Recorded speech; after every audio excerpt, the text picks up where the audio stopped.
Chic. October 15th, 1955, 2:47 p.m. Solomon's Barbershop on 25th Street had gone completely silent. The only sound was the soft whisper of sharpened steel moving through soap lather. But Bumpy's eyes weren't closed in relaxation.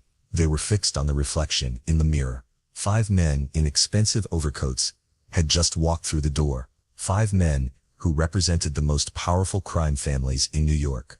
And they weren't here for haircuts. The barber, Solomon Washington, had been cutting Bumpy's hair for 8 years.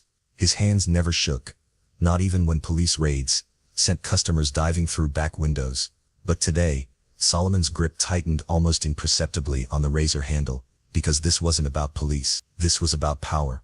And in Harlem, power had rules that went deeper than law. "Don't stop," Bumpy said quietly, never taking his eyes off the mirror. "Just keep cutting." Frank Costello's reflection appeared behind Bumpy's chair, the most feared mob boss in New York, flanked by representatives from the Genovese, Gambino, Lucchese, and Bonanno families. Together, they controlled everything from the docks to the politicians, everything except Harlem. That belonged to the man sitting calmly in the barber chair, receiving a shave that might be his last. What happened in the next 18 minutes would determine whether the Italian families finally conquered Harlem, or whether one man's calculated silence would teach them that some territories can't be taken by force alone. To understand why 5 crime families cornered Bumpy Johnson in a barbershop, you need to understand what Harlem represented in 1955. It wasn't just a neighborhood. It was an autonomous economic zone worth millions. Policy numbers, protection services, legitimate businesses that needed protection from illegitimate competition. Money flowed through Harlem, like blood through arteries, and every drop passed through systems that Bumpy Johnson controlled. The Italian families had tried everything. They'd sent emissaries with partnership offers. Bumpy declined politely. They'd attempted to muscle in on individual operations. Those attempts ended with their soldiers returning to Brooklyn, with strong suggestions to find other employment. They'd even tried to corrupt Bumpy's key lieutenant. But loyalty in Harlem wasn't bought with money. It was earned through respect, and respect was something the Italians had never fully understood. By October 1955, the 5 families were facing a problem that threatened their expansion plans across all of New York. They controlled the waterfront, the construction unions, the garment district, the restaurants. But there was this one section of Manhattan, 30 blocks of prime territory, that operated completely outside their influence. And the man who controlled it showed no interest in negotiation. The barbershop meeting wasn't spontaneous. It was carefully orchestrated. Frank Costello had spent 3 weeks studying Bumpy's patterns. Every Tuesday and Friday afternoon, 2:30 p.m. sharp, Bumpy Johnson walked into Solomon's barbershop alone. No bodyguards, no crew, just a man getting a haircut and a shave. It was the only time in Bumpy's week when he was truly vulnerable. But what Costello didn't understand was that Bumpy Johnson was never truly vulnerable. Even sitting in a barber chair with a razor at his throat, he was 3 moves ahead of anyone trying to corner him. "Mr. Johnson," Costello said, removing his fedora, "we need to talk." Solomon's hand paused for just a fraction of a second. The other customers, a shoe repairman, 2 dock workers, an elderly jazz musician, suddenly found reasons to study their newspapers very carefully. Everyone knew what they were witnessing. History was being made in a 12-foot wide barbershop on a Tuesday afternoon. "I'm getting a shave," Bumpy replied without moving. "You can talk. I'll listen." The distinction was crucial. In the power dynamics of 1955 New York, who spoke and who listened determined who held the superior position. By inviting Costello to talk while remaining seated, Bumpy established himself as the one receiving supplication, not giving it. Costello understood the game, but he also understood that sometimes you have to play from a position of disadvantage to achieve a larger objective. "The 5 families have a proposition." "I'm sure they do. Harlem is valuable territory, too valuable for misunderstanding."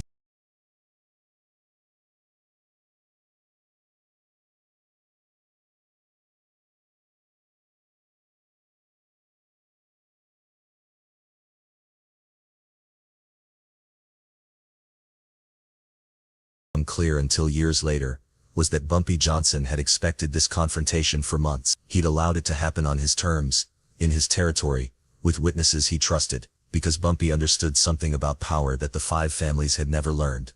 True authority isn't demonstrated through intimidation, it's demonstrated through composure under pressure. "The families are prepared to offer you a partnership," Costello continued. "Full recognition of your operations in Harlem, protection from federal interference, access to our political connections. All we ask is coordination, no conflicts of interest. Solomon continued the shave, with steady hands, but his eyes kept flicking to the 5 men in overcoats. He'd seen police raids, rival gang confrontations, federal investigations, but he'd never seen the kind of concentrated power that was now standing in his barbershop. These men controlled judges, police commissioners, union leaders. They could make people disappear or make problems vanish with a phone call. And yet the man in the barber chair hadn't moved. Coordination, Bumpy repeated. That's an interesting word. We prefer it to control. I'm sure you do. The razor made another pass across Bumpy's jaw. In the silence, you could hear the elevated train passing 2 blocks away. A car horn. Someone laughing on the sidewalk. Life continuing normally while inside Solomon's barbershop. The future of organized crime in New York was being negotiated. But here's what made that moment historically significant. Bumpy Johnson wasn't negotiating. He was teaching. Mr. Costello, Bumpy said finally. You and your associates seem to have misunderstood something fundamental about Harlem. Enlighten us. You think Harlem is territory that can be controlled, but Harlem isn't territory. Harlem is people. And people can't be conquered, they can only choose to follow. The distinction was lost on no one in that room. Costello and the 4 family representatives had approached this meeting thinking they were dealing with a territorial dispute, but Bumpy was explaining that they were actually confronting something much more complex.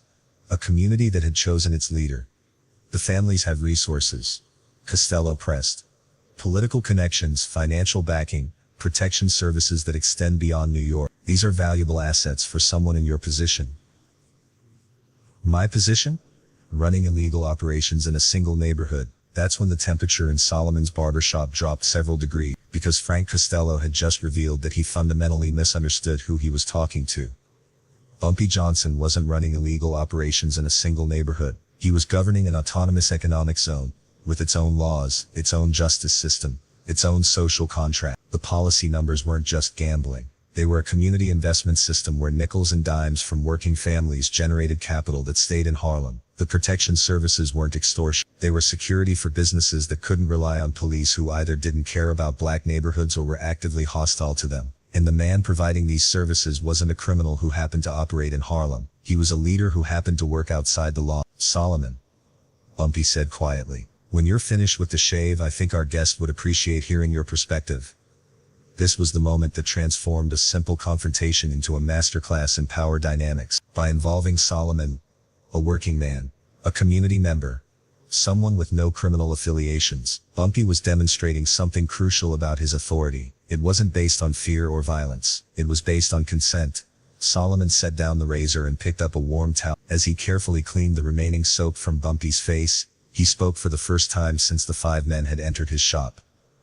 Mr. Johnson, Solomon said slowly, has been good to this community. When my shop needed money for new equipment, he arranged a loan. When my nephew got in trouble with some boys from the Bronx, Mr. Johnson made sure it was handled fairly. When the police tried to shut down the barbershop for health violations that had more to do with the color of our skin than any real problems, Mr. Johnson made some phone call. Solomon finished with the towel and applied bay rum after shave. Those aren't criminal activities, gentlemen. That's leadership. The 5 family representatives exchanged glances. They'd come prepared to negotiate with a gangster. Instead, they'd walked into a community institution and discovered they were dealing with something they'd never encountered. A criminal leader who had earned genuine loyalty through service rather than fear. Furthermore, Solomon continued as he brushed loose hair from Bumpy's collar. Everyone in this neighborhood knows Mr. Johnson's word is absolute. If he says something will happen, it happens. If he says something won't happen, it doesn't. That kind of reliability is worth more than all the political connections in New York. Frank Costello was a smart man. He built his empire through careful analysis of power structures and strategic thinking. And sitting in that barbershop, listening to a simple barber explain the nature of Bumpy Johnson's authority, Costello began to understand why 3 years of family efforts to penetrate Harlem had failed. They weren't trying to take territory from a competitor. They were trying to invade a functioning society. Mr. Johnson, Costello said finally, perhaps we've approached this incorrectly. Perhaps.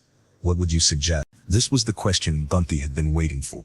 Not because he wanted to negotiate, but because he wanted to establish the principles that would govern future interactions between Harlem and the 5 families. Bumpy stood up from the barber chair and straightened his tie. For the first time since the confrontation began, he looked directly at Frank Costello. "I suggest you understand that Harlem isn't for sale. It isn't for rent, and it isn't available for partnership. But it's also not at war with anyone who respects its boundaries. And those boundaries are 110th Street to the south, the Harlem River to the north. Everything in between operates according to Harlem rules under Harlem leadership. And outside those boundaries, I have no interest and no influence. Your operations in Brooklyn, Queens, the Bronx, Lower Manhattan, that's your business. But inside Harlem, my word is law." What Bumpy Johnson was proposing was revolutionary in 1955 organized crime. Instead of the traditional model, where stronger organizations absorbed weaker ones, he was establishing the principle of territorial sovereignty. The 5 families could control everything else in New York, but they would acknowledge Harlem as an independent zone. The brilliance of this approach was that it gave the families everything they actually needed. No competition outside Harlem, no interference with their operations, while giving Bumpy everything he required, complete autonomy within his territory. Frank Costello was silent for nearly a minute, considering the proposal. The other family representatives watched him carefully. Whatever decision was made in Solomon's Barbershop would determine whether the next decade of New York organized crime was characterized by cooperation or war. "And if someone from outside Harlem creates problems inside Harlem," Costello asked, "they'll answer to me. And if someone from inside Harlem creates problems outside Harlem, they'll answer to you." It was elegant in its simplicity. A mutual defense pact disguised as a territorial agreement. "Mr. Johnson," Costello said, extending his hand, "I believe we have an understanding." But Bumpy didn't take the offered handshake. Instead he turned to Solomon. "What do you think? Should we trust these gentlemen to honor an agreement?" Solomon considered the question seriously. "Mr. Costello has a reputation for keeping his word, but reputations can change." "That's true," Bumpy agreed. "So let's make sure there's no confusion about the term." He walked to the front of the barbershop and looked out at 125th Street. Afternoon traffic, people walking home from work, children playing on stoops, normal life in Harlem continuing exactly as it had for years. "Gentlemen," Bumpy said without turning around, "I want you to understand something. This isn't a negotiation between criminals. This is a conversation between a government and foreign powers. I'm not Bumpy Johnson the gangster talking to the 5 families. I'm Bumpy Johnson, the elected representative of 30 square blocks of Manhattan, establishing diplomatic relations." The distinction was crucial. By framing the agreement as governmental rather than criminal, Bumpy was establishing legitimacy for his authority, and creating a framework for future disputes that didn't depend on violence.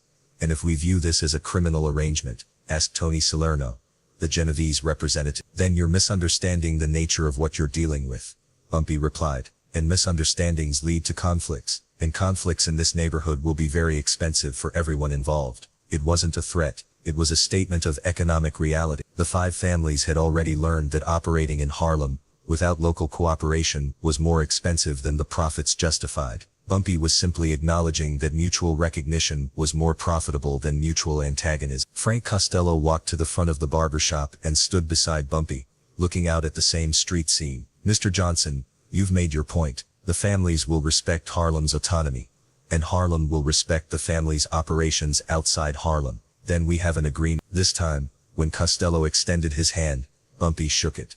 But the most important moment came next. As the 5 family representatives prepared to leave Solomon's barbershop, Bumpy made one final statement that would define the relationship for the next decade. "Gentlemen," he said, "today only one man was allowed to speak because only one man had the authority to make binding agreements. But understand this, that authority comes from the community, not from violence. Remember that, and we'll never have problems." The 5 men left Solomon's barbershop at 3:05 p.m. on October 15th, 1955. They'd entered, expecting to intimidate a neighborhood gangster. They left, having established diplomatic relations with an independent territory. What happened in that barbershop became legend, but not for the reasons most people assume. It wasn't remembered as the day Bumpy Johnson faced down the 5 families through force or intimidation. It was remembered as the day a community leader used intelligence, strategic thinking, and moral authority to establish sovereignty for his people. And Solomon Washington? He finished sweeping the hair from around the barber chair, cleaned his tools, and prepared for his next customer. Because in his shop, even when history was being made, The work of serving the community continued. The agreement held for 8 years, until Bumpy's death in 19... Not because of fear, but because both sides recognized that mutual respect was more profitable than mutual destruction. That's the real lesson of the barbershop meeting. Power isn't just about who can hurt whom, it's about who has earned the right to speak for their people. And in that room, on that day, only one man had that authority. Years later, when journalists and historians tried to understand how one man could negotiate as an equal with the most powerful crime families in America, they missed the crucial point. It wasn't about Bumpy Johnson's personal charisma or his willingness to use violence. It was about the legitimacy that comes from genuine community support. The 5 families controlled their territories through fear and economic coercion, but Bumpy controlled Harlem through service and earned respect. When Solomon Washington spoke about loans for equipment and protection from police harassment, he was describing a social contract that went far deeper than criminal organization. He was describing governance. That difference between ruling through fear and leading through consent was what made October 15. In Solomon's barbershop, 5 crime bosses learned that some forms of power can't be conquered because they're given freely by people who choose to follow rather than being forced to obey. The barbershop agreement lasted until Bumpy's death because it recognized reality rather than trying to impose it. Harlem was going to remain autonomous regardless of what the 5 families wanted. The question was whether that autonomy would exist in cooperation with the broader organized crime structure or in opposition to it. By choosing cooperation, both sides avoided a war that would have been expensive for everyone and profitable for no one. But perhaps the most important legacy of that 18-minute conversation was what it demonstrated about leadership in crisis. When confronted with overwhelming force, Bumpy Johnson didn't respond with counterforce or submission. He responded with education. He taught 5 powerful men something they didn't know about the community they wanted to control, and that education became the foundation for a peace that lasted over a decade. Solomon Washington continued cutting hair in that same barbershop until he never spoke publicly about what happened that Tuesday afternoon, but he never forgot it either. Sometimes, late at night when he was cleaning his tools, he would remember the moment when his simple statement about Mr. Johnson's character helped prevent a war in Harlem, because that's what really happened on October 15, 1955. Not a gangster facing down the mob, not a criminal avoiding assassination, but a community leader using wisdom, patience, and moral authority to protect his people from forces that would have destroyed everything they'd built together.